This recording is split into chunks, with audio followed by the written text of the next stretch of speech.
Kenapa Nabi bilang begini? Andai saja boleh manusia sujud kepada sesamanya manusia, maka istri saya wajibkan sujud depan suaminya. Dengar baik-baik, bukan Nas'at Latif bilang, Bu. Nabi, andai saja boleh manusia sujud kepada sesamanya manusia, maka kalian istri saya wajibkan cium kakinya itu suaminya. Kenapa? Karena ibu harus tahu, dosa ibu kami para suami yang tanggung. Beda kami laki-laki dengan ibu. Ibu bikin dosa, ibu tidak puasa, ibu tidak sholat, meskipun suaminya ulama, suaminya penceramah, suaminya Senin Kamis puasanya, tahajud tiap malam, suaminya hafal Quran, tapi istrinya tidak baik agamanya. Kata Allah, ku ampusakum wa akhlikum narani. Kau suami, pimpin itu istrimu masuk neraka. Beda ibu-ibu, ditanggung oleh kami laki-laki. Suaminya tukang judi, suaminya pengedar narkoba, suaminya perselingkuh, suaminya pemakan haram, tapi istrinya istrinya baik, rajin sholat, taat sama suaminya, perintah suaminya diikuti. Meskipun suaminya bajingan, tidak ada urusan. Suami masuk neraka. Nabi jelaskan kepada ibu, bu, lihat ini, kata Nabi kalau bahasa kita, bu, lihat ini 7 pintu surga, tadkhulul jannati bisalam. Silahkan ibu pilih mana pintu surga yang ibu mau masuki. Itu enaknya jadi perempuan, ditanggung dosanya sama laki-laki. Beda kami laki-laki, ibu tidak tanggung dosa kami. Maka ibu-ibu, yang pertama tujuan suami itu bukan cari nafkah. Ibu yang perlu cari dari suami bukan mendidik yang utama, tapi yang utama adalah cari ridhanya suami. Jangankan ibu keluar rumah, Senin Kamis saja diharamkan oleh Allah apabila tanpa izin suami. Saya ulang, jangankan keluar rumah, Senin Kamis ibu puasa sunnah tanpa izin suami, haram puasa itu, Bu. Contoh, pengantin baru, suaminya cuti 3 hari, istrinya langsung, bang, saya puasa Senin Kamis ya. Kata suaminya, saya sengaja cuti ini karena saya mau dapat jatah siang-siang. Tidak boleh ibu puasa tanpa izin, ya? Jelas? Jelas ibu? Jelas? Dengar lagi, ada orang bertetangga, marah ini tetangga, lapor sama Nabi. Apa pasalnya? Sakit ini bu tetangganya, dia datang panggil anaknya, seorang perempuan. Bu, ibu mamanya lagi sakit, datang ki pergi lihat ki. Apa kata ini ibu anaknya? Mohon maaf, suamiku pergi tugas, saya dilarang keluar rumah sebelum suami saya pulang. Sakaratil maut ini ibunya, datanglah ibu, sudah sakaratil maut ibumu, kau datanglah besuk dia. Saya minta maaf, saya mau sekali tapi suami saya belum pulang. Akhirnya meninggal, mau dimakamkan, datang lagi. Bu, sudah meninggal ibumu, kau datang yang terakhir kalinya. Mohon maaf, saya cukup berdoa. Kenapa? Suami saya belum pulang, saya tidak berani tinggalkan rumah. Marah yang manggil-manggil, dia pergi lapor sama Nabi.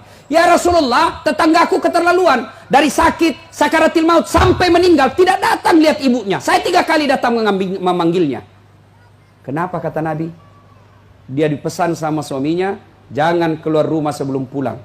Mendengar ini, apa Nabi marah? Subhanallah, Nabi justru menjelaskan, alhamdulillah diampuni seluruh dosa ibu yang meninggal karena punya anak yang taat sama perintah suaminya. Ada ibu-ibu Bayangkari begitu sih? Ada? Yang banyak saya lihat baru 10 menit pergi suaminya juga keluar juga dia Pak. Dia tawaf satu komplek. Dia kelilingi semua komplek. Masya Allah.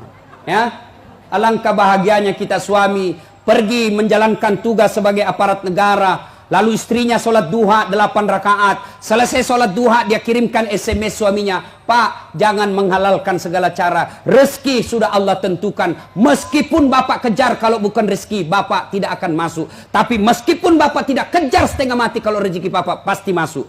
Bapak jangan menghalalkan segala cara. Salam sayang selalu dari istrimu di rumah. Bahagianya. Itu suami kalau dapat SMS begini bu, dia kasih lihat itu semua di kantor di polsek.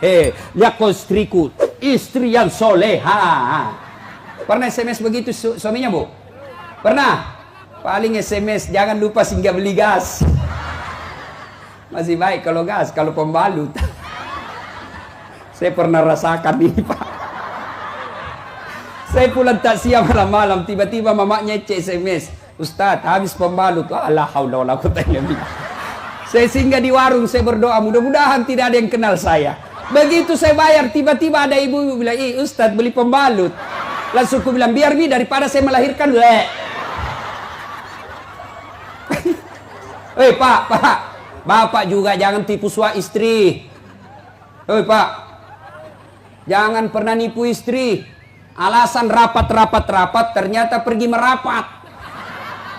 Saya dipanggil komandan, ini namanya istri, kasihan kalau sudah lapor, komandan, lah iya Pak, silakan lari, ternyata pergi merapat. Pak, kadang saya ditanya, Ustadz kenapa pangkat golongan saya tidak bisa sekali baik Ustadz, rezeki saya bilang Bapak dosa sama istri. Gimana Allah mau bukakan pintu rezeki kalau orang yang setia menunggu Bapak di rumah Bapak khianati? Ya? Masih ingat waktu menikah? Apa kita ucapkan waktu menikah? Bapaknya bilang begini yang perempuan, saya nikahkan engkau dengan anak gadisku ini dengan mahar tunai karena Allah. Siapa yang kita jadikan mahar? Siapa yang kita jadikan jaminan?